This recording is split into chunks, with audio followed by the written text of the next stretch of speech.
राजस्थान में उपचुनाव के आखिरी दिन में नेताओं के विवादित बयानों ने राजनीति को गरमा दिया है। चुनावी रैलियां और सभाओं में एक दूसरे पर तीखे प्रहार और आरोप प्रत्यारोप का सिलसिला लगातार जारी है। चाहे भाजपा हो या फिर कांग्रेस, सभी दलों के नेता अब जनता का ध्यान आकर्षित करने के लिए बयानों में किसी भी प्रकार की कोई कसर नहीं छोड़ रहे हैं। और लेकिन इन बयानों ने कई जगह पर विवाद भी खड़ा कर दिया है, जिससे चुनाव का माहौल और भी ज्यादा गर्मा गया है, गर्म हो चुका है। आइए जानते हैं किन नेताओं ने क्या क्या बयान दिए हैं जो फिलहाल चर्चाओं में बने हुए हैं, और साथ ही साथ अभी आज इसी को लेकर हम लोग बातचीत भी करने वाले हैं। और उपचुनाव में राजनीतिक तापमान अपने चरम पर भी है, तो आज उसी को लेकर हम बात करेंगे। तो आज का हमारा जो चर्चा का विषय है वो है उपचुनाव में विवादित बयान। बीजेपी से प्रवक्ता के रूप में मेरे साथ नम्रता जुड़ी है। नम्रता जी, आपका बहुत बहुत स्वागत है पंजाब केसरी में।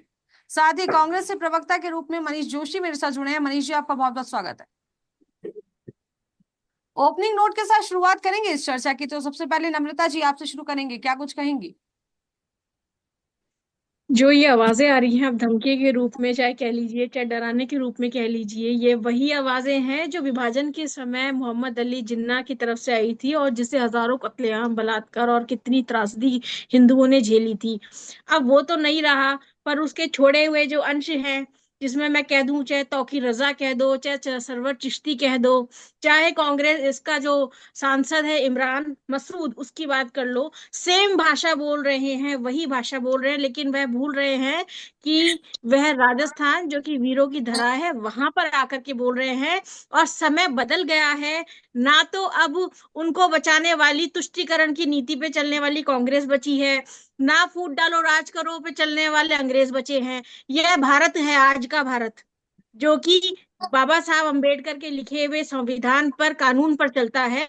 और जो भारतीय जनता पार्टी को हराने के मकसद से, उपचुनावों में हराने के मकसद से, जो ये कांग्रेस का सांसद इमरान मसूद है, चाहे सरवर चिश्ती बोल दे, या फिर तौकीर रजा ने जो बयानबाजी की है, जो उनके हराने के, भारतीय जनता पार्टी को हराने के मकसद से जो रणनीति बना करके राजस्थान में आए हैं, उनको यह चीज समझनी होगी कि वक्फ बिल के नाम पर जो यह गंदगी फैलाने की कोशिश कर रहे हैं, उससे वह अपने ही लोगों में नीचे गिरते जा रहे हैं। क्योंकि वक्फ बिल, अब आम मुसलमान, गरीब मुसलमान यह जान चुका है कि वक्फ बिल के नाम पे जो ये झूठे नारे लगा रहे हैं, जो कांग्रेस इनको प्रोवोक करके, आगे करके जो ये एक गंदा माहौल बनाने की कोशिश कर रही है, उससे एक आम मुसलमान जान गया है कि यह कितना दरिंदगी पना पर उतरा है कि वक्फ के नाम पे जमीनें लेकर के उन्हीं गरीब मुसलमानों को लूटते हैं।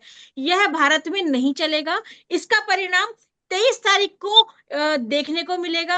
यह जो गलतफहमी लेकर के आए हैं कि ऐसा माहौल बना देंगे चुनावी रणनीति के दौरान में और हम जो है भारतीय जनता पार्टी को हरा देंगे, तो इसका जो परिणाम 23 तारीख को आएगा, इनको करारा जवाब राजस्थान की जनता देगी। क्योंकि राजस्थान की जनता जो है, उसकी खासियत रही है कि वह ईमान धर्म पर चलने वाली, न्यायपूर्ण कार्य करने वाली, न्याय नीति पर चलने वाली, न्याय संगत जनता है। और वही उनको जवाब देगी। क्योंकि जी उनको यह जानना होगा कि ना तो इस कानून सीए को रोक पाए हैं वो बिल को, और ना ही ये वो वक्फ बिल को रोक पाएंगे। जी, क्या कुछ कहेंगे मनीष जी, ओपनिंग नोट में क्या कुछ कहेंगे? बेशक जिसने भी इस प्रकार की विवादित बयान दिया वो कांग्रेस उसकी कड़ी भर्त्सना करती है। दूसरी बात ये मैम नम्रता जी से मैं कहना चाहूंगा कि किसी भी प्रकार का विवादित बयान दिया जाना लोकतंत्र में उसकी कोई स्थान नहीं है। लेकिन आप इतना भी याद रखिए कि भाजपा के किन किन लोगों ने बयान दिए। क्या ये कानून एक सिंगल साइड के लिए का लागू होता है कि मतलब अपना कुत्ता तो टॉमी और दूसरा कुत्ता कुत्ता? दोहरे चरित्र, दोहरे मापदंड तो नहीं चलेंगे। आपको ये चीज तय करनी पड़ेगी और आपको भी ये कहना पड़ेगा कि नहीं, इसमें अगर आपके मेरी पार्टी, सांसद नहीं साहब नहीं इमरान मैं मसूद जी थे प्लीज, भाई मैंने साहब। आपकी बात सुनी, मैं आशा करता हूँ आप मेरी भी बात हम्म, सुने। जी। ठीक। तो आप भी इतना बोलिए कि अगर इस तरह का किसी ने भी विवादित बयान दिया तो वो निंदनीय है। लोकतंत्र में इस प्रकार के बयानों का स्थान नहीं होना चाहिए। ठीक है। रही बात किसने बयान दिया, किसके फेवर में दिया, कौन सा बिल पास किया, आपको जानकारी बता दो, नरेगा के बिल के खिलाफ पूरी भाजपा लगी हुई थी, जो देश के आम आदमी के रोजगार की बात थी। ठीक है। ऐसे लोगों में, ऐसे बिल में अगर आप सहमति देते हैं तो लगता है कि लोकतंत्र में आप भरोसा रखते हैं। और आप बात संविधान की करते हो। आपके बाल मुकुंद जी क्या विवादित बयान देते हैं, आपके प्रदेश अध्यक्ष महोदय क्या बयान देते हैं, इन चीजों को भी तो कोट करो आप। ताली दोनों हाथ से बजती है मैम। एक पक्षीय बात नहीं की जा सकती। जी जी, लेकिन एक रघु शर्मा का एक बयान सामने आया था मनीष जी, जिसमें वो कह रहे थे कि 13 तारीख के वर्तमान बाद सरकार, जो है कत्लेआम करेगी भाजपा बीजेपी। की भाजपा की सरकार सत्ता में आने के बाद जिस प्रकार के लोगों में दहशत का माहौल है, ये उनका बयान इस परिप्रेक्ष्य में था। जी उनका ये मनीष बयान इस परिप्रेक्ष्य। जी, नम्रता जी किस तरीके से देखती हैं इस बयान को, 13 तारीख के बाद बीजेपी जो है कत्लेआम करेगी? देखिए, ये जो बयानबाजियों की बात चल रही है, मैं यही कहना चाहूंगी सबसे पहले कि हम जो राजस्थान की जनता है, जो हिंदुत्व, जो क्योंकि वक्फ बिल की बात हो रही है अभी, तो ना बट जो कांग्रेस का नीति थी, जो अंग्रेजों की नीति थी, बांटो और राज करो, वो खत्म हो चुकी है, ना वो चलेगी। अब जो नई नीति, जो एक नया स्लोगन चल रहा है और हम जिस नीति पर अब निकल पड़े हैं कि बटेंगे तो कटेंगे, और यह नीति जो है भारत की जनता जान चुकी है, हिंदुत्व में आ चुका है। तो यह चीजें जो कत्लेआम वाली बात कर रहे हैं, और जो कांग्रेस का सांसद आकर के जो बयानबाजी राजस्थान में कर रहा है, उसको समझना चाहिए कि अब जो पानी है सर से ऊपर जा चुका है। अब यह चीज नहीं सहन होगी, और अगर ऐसी बयानबाजी कोई कर रहा है तो उसका परिणाम भुगतने के लिए तैयार रहे। लेकिन बटेंगे तो कटेंगे, इस बयान का क्या अर्थ लिया जाए कि मतलब अगर जो चुनाव हो रहे हैं तो वो क्या देखिए, क्योंकि पर्टिकुलर किसी। राजस्थान, क्योंकि भारत के काट अंदर कौन जो रहा है, कांग्रेस की काट कौनेगा, तुष्टीकरण की कौन नीति काटेगा, से बांटने ये की स्पष्ट बात करो। करी जा रही थी, अब वह कांग्रेस की तुष्टीकरण की नीति खत्म कर दी गई है। इसी के तर्ज पर ये है, बटेंगे तो कटेंगे। क्योंकि कांग्रेस पार्टी कह दो, चाहे इंडी गठबंधन कह दो, वो उनका एक ही नारा था जो अंग्रेजों के छोड़े हुए कुत्तों के द्वारा बनाया गया था कि फूट डालो, राज करो, बांटो, उनको विभाजन कर दो। अब भारत की जनता जान चुकी है, प्रत्येक नागरिक जान चुका है, और जिस वक्फ बोर्ड के लिए, वक्फ बिल के लिए यह तथाकथित लोग चिल्ला चिल्ला के बोल रहे हैं, उसमें अगर आम मुसलमान, गरीब विधवा मुसलमान महिला, बच्चों के लिए अगर फायदा होता तो हम समर्थन करते। लेकिन इसमें पिस कौन रहा है? इसमें पिस रहा है गरीब मुसलमान, पिस रहा है। एक जमीन होती है, उसका ये पसंद कर लेते हैं, उसमें हाथ रख देते हैं अंगद के पैर की तरह कि अब ये वक्फ बोर्ड की जमीन हो गई है, और उसको जो तथाकथित बड़े बड़े हाथी हैं, उसको अपनी इच्छा पर महल माले बनाकर उस पर शॉपिंग मॉल बना रहे हैं, जी, आप ये वक्फ कर रहे हैं। ये बोर्ड की आप वक्फ बात बिल कर के रही हैं खिलाफ नहीं हो। नम्रता जी। उस पर अगर अस्पताल बनाया जाता, उस पे अस्पताल बनाया जाता, उसमें स्कूल्स बनाई जाती, तो यह वैलिड होता। लेकिन ये तो खुद ही आम मुसलमान का गला काट रहे हैं। आप बात कर रहे हैं मुस्लिम समुदाय की, आप बात कर रहे हैं जाति विशेष की, आप बात कर रहे हैं वक्फ बोर्ड की, आप बात कर रही हैं। मेरा एक जी, सवाल ये है कि नरेश मीणा का एक स्टेटमेंट सामने आया था, जिसमें नरेश मीणा ने पाकिस्तान जिंदाबाद के नारे लगाए, और एक तरफ फिर उन्होंने ये भी कहा कि मुसलमानों की जो वर्तमान में हालत है उसके पीछे जिम्मेदार कांग्रेस है। क्या कहेंगी? देखिए, यह जो स्टेटमेंट्स के लिए आप मुझे कह रही है, ये कोई भी व्यक्ति अपनी निजी व्यक्तिगत रूप से अगर कोई स्टेटमेंट देता है तो उसके लेकिन लिए है तो भारतीय पार्टी जनता के पार्टी नेता, आपको लेकिन है तो पार्टी के नेता। व्यक्तिगत, देखिए, अगर कोई भी व्यक्तिगत हो, व्यक्तिगत अपना बयान देता है, तो उसके लिए भारतीय जनता पार्टी उसके लिए कोई जिम्मेदारी नहीं लेती है। अगर आज जी, व्यक्तिगतली मेरे व्यक्तिगत कोई विचार है तो वो मेरे व्यक्तिगत है, आपके व्यक्तिगत विचार है तो वो आपके हैं। इसके लिए आप भारतीय जनता पार्टी को या किसी भी संगठन को आप नहीं कह सकते कि आपकी तरफ से लेकिन कहा फिर गया। किरोड़ी ये लाल उनके मीणा जी के व्यक्तिगत बयान को विचार है। किस तरीके से लेती हैं? फिर आप किरोड़ी लाल मीणा के बयान को किस तरीके से लेंगे? एक तरफ कहते हैं वोट भिक्षाम देही, एक तरफ बोला कि अगर बीजेपी पार्टी 7 सीटों पे पहले चुनाव हार जाती है तो कि मैं, मेरे पास जिम्मेदारी है, मैं इस्तीफा दे दूंगा, इस्तीफा भी दिया। अब वो कह रहे हैं कि तो अब जो उन्होंने, है, सवाल सुनिएगा, अब कह रहे हैं किरोड़ी लाल मीणा कि अब जो है मेरी साख की बात नहीं है, अब जो साख की बात है वो मुख्यमंत्री भजनलाल शर्मा की है। तो कहीं ना कहीं बीजेपी का जो है विश्वास डगमगा सा रहा है। ऐसा लग रहा है कि इस बार के चुनावों में जो है बीजेपी 200 सीट पे अपनी विजयी को लेकर कॉन्फिडेंट नहीं दिख रही है। क्या कुछ कहेंगी? देखिए, जो 7 सीटें हैं उसमें से एक तो हमारी ही थी, जिसमें सलूम्बर की बात करूं, और बाकी की रही 6 सीटों की बात अगर आप कर रही हैं, और आप अगर माननीय करोड़ी जी भाई साहब की बात कर रहे हैं, उनके स्टेटमेंट की, तो उन्होंने जो स्टेटमेंट दिया था पहले कि अगर ऐसा नहीं जीत पाया तो मैं इस्तीफा दे दूंगा, और वह अपने भाषा पर, अपने शब्दों पर बिल्कुल खरे भी उतरे। उन्होंने दिया कि पार्टी का निर्णय है कि उन्होंने एक्सेप्ट करा या ना करा। और अब जो करोड़ी जी भाई साहब स्टेटमेंट दे रहे हैं वो बिल्कुल सही कह रहे हैं कि जो यह है ये हमारे माननीय जो रणनीति बन रही है वो हमारे प्रदेश अध्यक्ष जी के द्वारा बनाई जा रही है, जो हमारे मुख्यमंत्री जी हैं उनकी रणनीति इसमें काम कर रही है। तो इसमें कुछ सवालात करने वाला कोई स्टेटमेंट नहीं है कि इसमें सवालात किए जाए। लेकिन कहीं ना कहीं कॉन्फिडेंस भी तो डगमगा रहा है। एक तरफ कह रहे हैं सचिन नहीं, ऐसा पायलट कोई मेरे भाई मैंने हैं। आपको पहले शब्दों में ये कहा कि जो स्टेटमेंट अभी सरवर चिश्ती इमरान मसूद देके गया है और जो भी ये तथाकथित चलिए दंगाई वो नेता तो देकर एक के गए हैं, समुदाय, इसका देखिए वो जवाब तो जो है अपनी एक 23 बात हो तारीख को गई। मिलेगा। लेकिन इसका मेरा जवाब सवाल, 23 आप मेरा तारीख को सवाल जो नहीं समझी रिजल्ट आएगा नम्रता जी, आप तब मेरा मिलेगा। सवाल नहीं समझी हैं, आप मेरा सवाल नहीं समझी है। मेरा सवाल ये है, चुनावी दौर चल रहा है, आज आखिरी दिन था प्रचार प्रसार का, लेकिन सवाल ये है कि जिस तरीके से स्टेटमेंट्स आ रहे हैं, लगातार विवादित बयान आ रहे हैं, मानते हैं कि किसी के व्यक्तिगत विचार हो सकते हैं, लेकिन व्यक्ति पार्टी से जुड़ा हुआ है। देखिए, व्यक्ति पार्टी से जुड़ा हुआ है। अगर पार्टी की तरफ से कोई भी स्टेटमेंट आता है तो आप मुझसे पूछने के लिए जो है अपेक्षित हैं। लेकिन अगर कोई भी नेता हो चाहे पार्टी से जुड़े हुए हो अपने कोई भी व्यक्तिगत स्टेटमेंट दे रहे हैं तो उसके लिए आप अपेक्षित नहीं है। वो उनकी व्यक्तिगत विचारधारा है। आज मेरी व्यक्तिगत विचारधारा अलग है, चलिए एक सवाल मेरी का जवाब व्यक्तिगत दे दीजिए, विचारधारा अलग एक होगी, सवाल मैं का जवाब स्टेटमेंट दे दूंगी दीजिए, तो आप बीजेपी उसमें। दौसा सीट को लेके कितनी कॉन्फिडेंट है? हम पूरी सातों की सातों सीटों लेके कॉन्फिडेंट है। 23 तारीख के रिजल्ट में जो है परिणाम सबके सामने आएगा और जी हम जो है विजय उद्घोष करेंगे 23 तारीख को। जी, क्या कुछ कहेंगे मनीष जी? नरेश मीणा का एक बयान सामने आया था, कहा था कि मुसलमानों की जो हालात हैं अभी, सवाल को शायद नम्रता जी मेरे समझे नहीं, मेरा सवाल एक ये था कि मुसलमानों के जो हालात हैं उसकी जिम्मेदार कांग्रेस पार्टी है। नरेश मीणा ने सीधे तौर पे कांग्रेस पार्टी को मुसलमानों के किसी भी वर्तमान हालातों जाति को विशेष के जिम्मेदार लिए जिम्मेदार करा दिया। कांग्रेस हो या चाहे भाजपा हो, भारतीय लोकतंत्र में कांग्रेस एक ऐसी पार्टी है जो धर्मनिरपेक्ष रही हुई है। ठीक है, जी उसने सभी तबके को, उससे, मैम आपकी बात मैंने 5 मिनट तक सुनी, आप सुन लीजिए प्लीज। मैं कुछ बोल नहीं रही, आप कंटिन्यू कीजिए। जी मैं हैंड रेज कर सकती हूँ, आप जी। बोलिए। उसके बाद क्या हुआ कि भारतीय लोकतंत्र में कांग्रेस एक ऐसी पार्टी रही कि जिसने धर्मनिरपेक्ष और हर तबके को, चाहे वो हिंदू हो, मुस्लिम हो, सिख हो, ईसाई हो, गरीब हो, दलित हो, आदिवासी हो, पिछड़ा हो, हर व्यक्ति का ध्यान रखने वाली कांग्रेस पार्टी रही है। उसने कभी दोहरे चरित्र से मापदंड नहीं किए है कि मुस्लिम का मोहल्ला उसमें विकास होना चाहिए, ये हिंदू का मोहल्ला इसमें विकास नहीं होना आपको चाहिए, रोकना दलित का। चाहूंगी, कांग्रेस हमेशा दोहरे चरित्र पर ही मैम मेरी चली है। बात, let me first finish.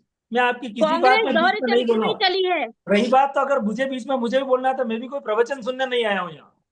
Please let me finish. उसके बाद विकास की जहां तक बात है, नरेश मीणा ने जो स्टेटमेंट दिया मैं उसकी कड़े शब्दों में भर्त्सना करता हूँ। तुम कैसे किसी अन्य देश की जिंदाबाद बोल सकते हो? भारत की सरजमीन पे रह रहे हो, भारत के लिए आपको वफादार होना चाहिए, भारत की भूमि पर, भारत के संविधान में आपको विश्वास करना चाहिए। लेकिन भाजपा की सरकार संविधान में भरोसा नहीं करती, उनके लिए दोहरे चरित्र हैं। बुलडोजर के या बुलडोजर से मकान गिराने अपना आपको विकास समझते हैं। तो कम से कम भारतीय लोकतंत्र में हर नागरिक का अपना नैतिक और मौलिक कर्तव्य के साथ नैतिक अधिकार, इन दोनों चीजों की पालना करते हुए संविधान की पालना होती है। अगर ये भाजपा ये स्वीकार कर ले कि हाँ हम संविधान में भरोसा करते हैं, हम दोहरे चरित्र नहीं अपनाएंगे, बाल मुकुंद जी किसी व्यक्ति विशेष के वो प्रार्थना स्थल पर जाके बड़ी बदतमीजी कर आते हैं, उन्हें कोई कुछ कहने वाला नहीं। क्यों? जिम्मेदारी तो उनकी भी है, वो भी तो माननीय सदन के सदस्य हैं। उनको भी तो एक मत भी तो मिला होगा, क्या उसके प्रति उसकी जिम्मेदारी नहीं बनती है? दोहरे चरित्र से नहीं चले, और किसी भी प्रकार के, चाहे नरेश जी मीणा हो चाहे कोई भी हो, अगर इस प्रकार का विवादित बयान दिया हो तो निंदनीय। रही बात, आप तो 200 सीटों पर चुनाव लड़ते हो, 200 सीटों पर जीतने के लिए लड़ते हो, हम इस बात को मानते हैं, और हम भी 200 सीटों पर लड़ते हैं, हम भी जीतने के लिए मानते हैं। जैसे ये विधानसभा में 200 में से 200 जीते, जो आंकड़ा इनके पास आया वही ऐसी स्थिति है सातों विधानसभा के उपचुनाव में भी है। परिणाम क्या होंगे? दूध का दूध और पानी का पानी चंद जी, दिनों में आपके नम्रता आप सामने कुछ आ कह रही थी जी, प्लीज कंटिन्यू करें। जी अब बताएं। जो ये कह रहे हैं कि कांग्रेस जो है सर्वधर्म समभाव की रही है, तो मैं बता दूं आपको माननीय कि कांग्रेस की जो तुष्टीकरण की नीति थी उसमें बांटो और राज करो, यह उनकी नीति रही थी। तभी उन्होंने मुस्लिम लीग को सेकुलर पार्टी बता दिया था, तभी वो हिंदू को हिंसक बताते हैं, जी तभी वो सीए कानून का विरोध कर रहे थे, तभी बांग्लादेश में वह चुप रहे। और आप कह रहे हैं कि वह सभी को मानने वाली है। शक्ति को सर्वनाश करने वाली पार्टी है। जी कुछ कह रहे हैं सिर्फ जोशी जी?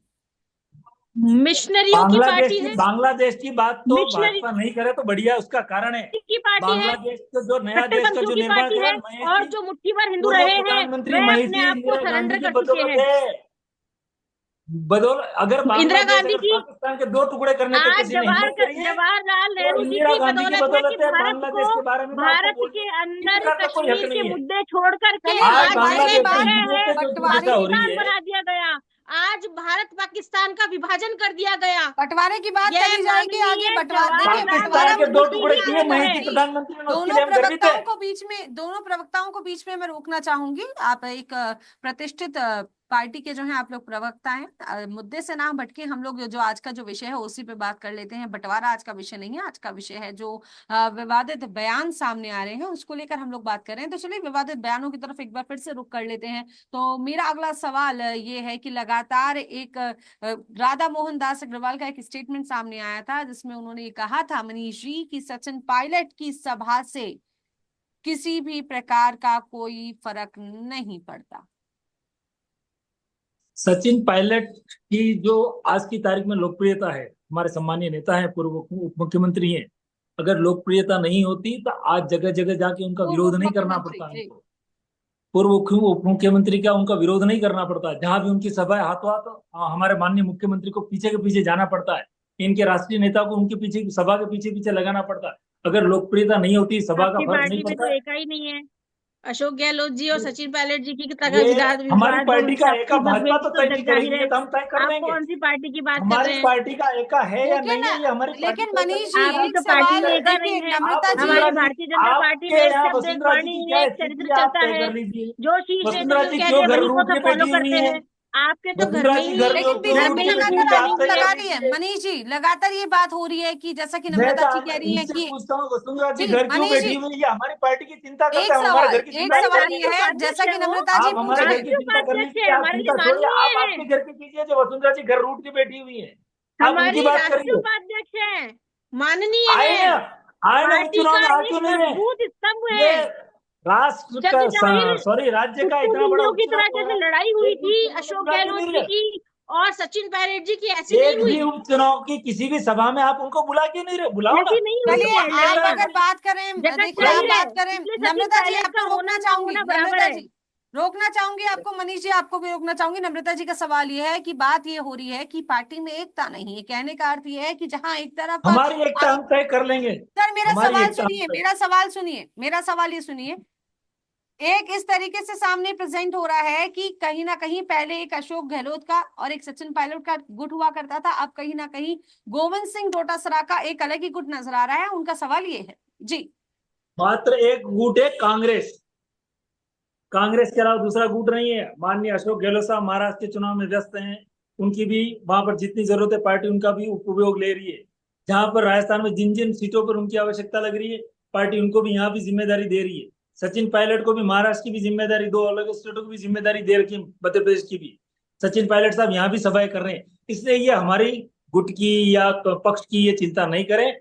हमारे सभी सम्मानीय नेता, चाहे गोविंद डोटासरा जी हो, सचिन पायलट साहब हो, अशोक गहलोत साहब हो, रंधावा साहब हो, हर नेता अपनी जिम्मेदारी बखूबी से निभा रहा है और उपचुनाव में हम बशर्त चुनाव जीत के आएंगे। जी क्या कुछ कहेंगी नम्रता?